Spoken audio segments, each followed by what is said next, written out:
ಲಿಂಗಾಯತ ನಾಯಕರನ್ನ ಒಟ್ಟಿಗೆ ಸೇರಿಸಬೇಕು ಅಂತ ಅವರು ಕೂಡ ನಾನು ದಾವಣಗೆರೆಗೆ ಬೆಣ್ಣೆ ನಗರಕ್ಕೆ ಸ್ವಾಗತ ಮಾಡ್ತೀನಿ. ತಂಡ ಅಲ್ಲದು, ಭಿನ್ನಮತೀಯರು ಮೂರು ಮತ್ತೊಂದಿರೋರಿಗೆ ಏನು ಹೇಳ್ತಾರೆ ತಂಡ ಅಂತೀರಿ. ಮಾಧ್ಯಮ ಸ್ನೇಹಿತರು ನೀವೇ ತಂಡ ಅಂತೀರಿ.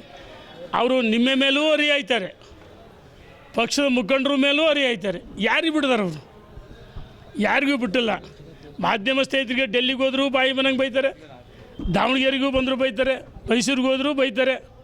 ಅವರು ಲೂಸ್ ಟ್ರ್ಯಾಕಿಂಗ್, ಅವರಿಗೆ ಬುದ್ಧಿ ಭ್ರಮಣೆ ಆಗಿದೆ. ಹಾಗಾಗಿ ಸುಮ್ಮನೆ ಮಾತಾಡ್ತಾನೇ ಇರ್ತಾರೆ. ಅವರಿಗೆ ಭಾರತೀಯ ಜನತಾ ಪಾರ್ಟಿ ಸಂಘಟನೆ ಬಗ್ಗೆ ಗೌರವ ಇದ್ದರೆ ದಾರಿಲಿ ಬೀದಿಲಿ ಮಾತಾಡ್ತಾ ಇರಲಿಲ್ಲ. ಅವರ 1 ಪಾಯಿಂಟ್ ಅಜೆಂಡಾ ಯಡಿಯೂರಪ್ಪನವ್ರನ್ನ ವಿಜಯೇಂದ್ರ ಟೀಕೆ ಮಾಡಿಬಿಟ್ರೆ ಇನ್ನೇನು ಗೊತ್ತಿದೆ ಅವರಿಗೆ? ಸುಮ್ಮನೆ ವಕಫ್ ನೆಪದಲ್ಲಿ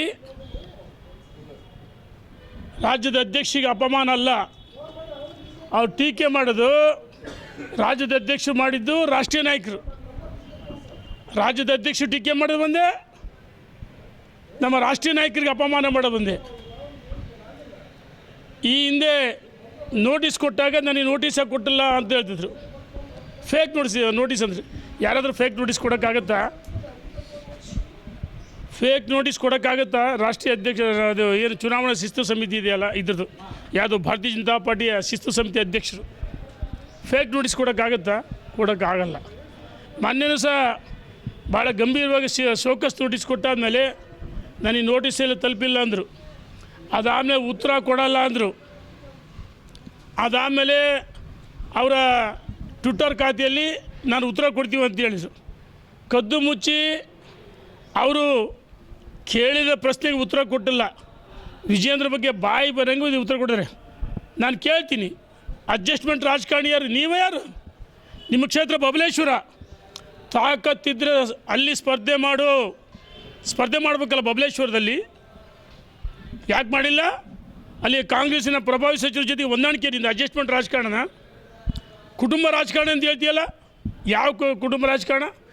ಅರೆ ನಿನ್ನ ಮಕ್ಕಳನ್ನ ಸರ್ಕಾರಿ ಕಾರ್ಯಕ್ರಮದಲ್ಲಿ ಅಥವಾ ಅಲ್ಲಿ ಕೋಆಪರೇಟಿವ್ ಸಿದ್ಧಿಸಿರಿ ಇದೆ, ಸಿದ್ಧಿಸಿರಿ ಬ್ಯಾಂಕ್ ಇದೆ ಮತ್ತು ಸಿದ್ದೇಶ್ವರ ಸಂಸ್ಥೆ ಇದೆ.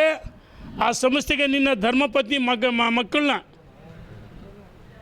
ಒಬ್ಬ ಭಾರತೀಯ ಜನತಾ ಪಾರ್ಟಿಯ ಹಿರಿಯ ಪಂಚಮಶಾಲಿ ಸಮುದಾಯದ ಮುಖಂಡರ ವಿರುದ್ಧವಾಗಿ ಸ್ಪರ್ಧೆ ಮಾಡಿ, ಅವ್ರ ಹೆಸರು ಕೊಡ್ತೀನಿ ಬೇಕಾದ್ರೆ, ನಾನು ಸ್ಪರ್ಧೆ ಮಾಡಿ ಸೋಲಿಸ್ಲಿಲ್ವಾ? ನಿನಗೆ ಬೇಕಾದಾಗ ಎಲ್ಲವೂ ಹೇಳ್ಕೊಂತಿ. ನಿನ್ನಂಥ ಭ್ರಷ್ಟ ರಾಜಕಾರಣಿ ಯಾರೂ ಇಲ್ಲ. ನೀನು ಶಾಸಕ ಆಗೋಕ್ಕಿಂತ ಮುಂಚೆ, ರಾಜಕಾರಣಕ್ಕೆ ಬರೋಕ್ಕಿಂತ ಮುಂಚೆ ನಿನ್ನ ಆಸ್ತಿ ಎಷ್ಟು ಗೊತ್ತಿದೆ ನಮಗೆ? ನಮಗೆ ಪತ್ರ ಬರೆಯೋಕ್ಕೆ ಬರಲ್ವಾ? ಇದೇ ಈ ತಿಂಗಳು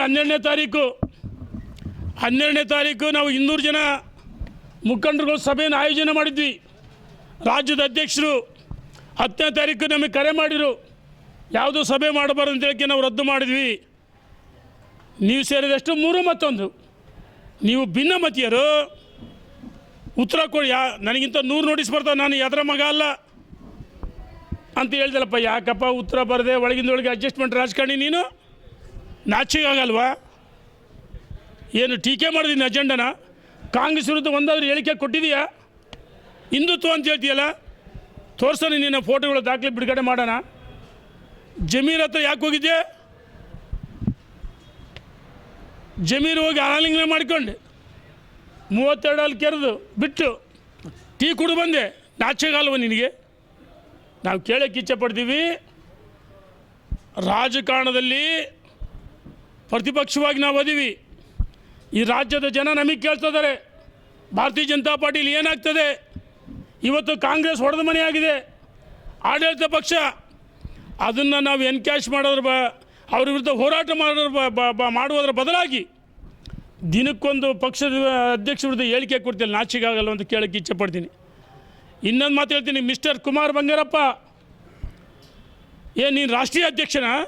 ಪ್ರಧಾನಮಂತ್ರಿನಾ? 100ಕ್ಕೆ 100 ರಾಜ್ಯದ ಅಧ್ಯಕ್ಷ ಬದಲಾವಣೆ ಆಗುತ್ತೆ ಅಂತ ಹೇಳ್ತೀರ. ದೊಡ್ಡ ಮನುಷ್ಯ ನೀನು. BJP ತತ್ವ ಸಿದ್ಧಾಂತ ಗೊತ್ತಿದೆಯಾ? ಅನಾಥ ಶಿಶುವಾಗಿದ್ದೆ, ಕಾಂಗ್ರೆಸ್ನಲ್ಲಿದ್ದಾಗ ಸೋತು ಸುಣ್ಣಾಗಿದ್ದೆ. ನಿನ್ನನ್ನು ಕರೆದು ರಾಜಕಾರಣದಲ್ಲಿ ಪುನರ್ಜನ್ಮ ಕೊಟ್ಟದ್ದು ಸನ್ಮಾನ್ಯ BS ಯಡಿಯೂರಪ್ಪನವರು. BS ಯಡಿಯೂರಪ್ಪನವ್ರು ಮರೆಯೋದು ಬೇಡ.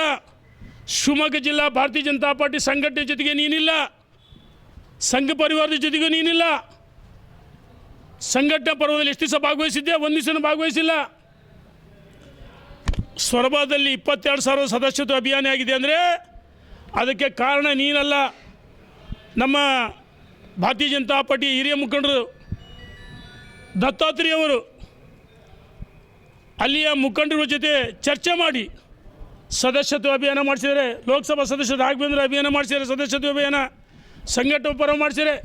ನೀನು BJP ತತ್ವ ಸಿದ್ಧಾಂತನೇ ಗೊತ್ತಿಲ್ಲ.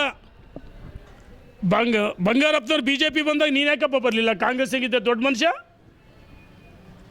ಸದಸ್ಯತ್ವವನ್ನು ಶಿವಮೊಗ್ಗದಿಂದ ಮುಖಂಡರುಗಳು ಸ್ವರ್ಬಾದ ಕಾರ್ಯಕರ್ತರ ಜೊತೆಗೂಡಿ ಸದಸ್ಯತ್ವ ಮಾಡಿದ್ದು, ಸಕ್ರಿಯ ಸದಸ್ಯರು ಮಾಡಿದ್ದು. ನಿನ್ನ ಯೋಗ್ಯತೆಗೆ BJP ಜೊತೆಗೆ ಇಲ್ಲೇ ಇಲ್ಲ. ನೀನು ಸೋತು ಸುಣ್ಣಾಗಿ ಮನೆಗಿದ್ದು ನಿಮ್ಮ ಮನೇಲಿ ಮೀಟಿಂಗ್ ಮಾಡಿದ ತಕ್ಷಣ ದೊಡ್ಡ ಮನುಷ್ಯ ಆಗ್ಬಿಡ್ತೀನಿ. ನೀನು ರಾಜ್ಯದ ಅಧ್ಯಕ್ಷರು, ನೀನೇ ಮಾಧ್ಯಮದಲ್ಲಿ ಹೇಳಿಕೆ ಕೊಡೋರೆ 100ಕ್ಕೆ 100 ಬದಲಾವಣೆ ಆಗುತ್ತೆ. ನೀನು ತಾಕತ್ತಿದ್ರೆ ಮಿಸ್ಟರ್ ಕುಮಾರ್ ಬಂಗಾರಪ್ಪ, ನೀನು ತಾಕತ್ತಿದ್ರೆ ರಾಜ್ಯದ ಅಧ್ಯಕ್ಷ ಬದಲಾವಣೆ ಮಾಡೋ ಶಕ್ತಿ ನಿನಗಿದೆಯಾ? ನೀನೇ ರಾಷ್ಟ್ರೀಯ ಅಧ್ಯಕ್ಷನ? ನಾವು ಮೌನವಾಗಿದ್ದರೆ ನಮ್ಮ ದೌರ್ಬಲ್ಯ ಅಂತ ತಿಳ್ಕೊಂತೀರಾ? ನಾವು ಹೇಳ್ತಾ ಇದ್ದೀವಿ, ನಮ್ಮ ರಾಷ್ಟ್ರೀಯ ನಾಯಕರು ಸೂರ್ಯಚಂದ್ರ ಎಸ್ ಸತ್ಯನ ಒಬ್ಬ ಸಂಘಟನಾ ಯುವಕ ವಿಜೇಂದ್ರ ಅವರು ರಾಜ್ಯದ ಅಧ್ಯಕ್ಷ ಮುಂದುವರಿತಾರೆ. ಭಾರತೀಯ ಜನತಾ ಪಾರ್ಟಿ ರಾಜ್ಯದಲ್ಲಿ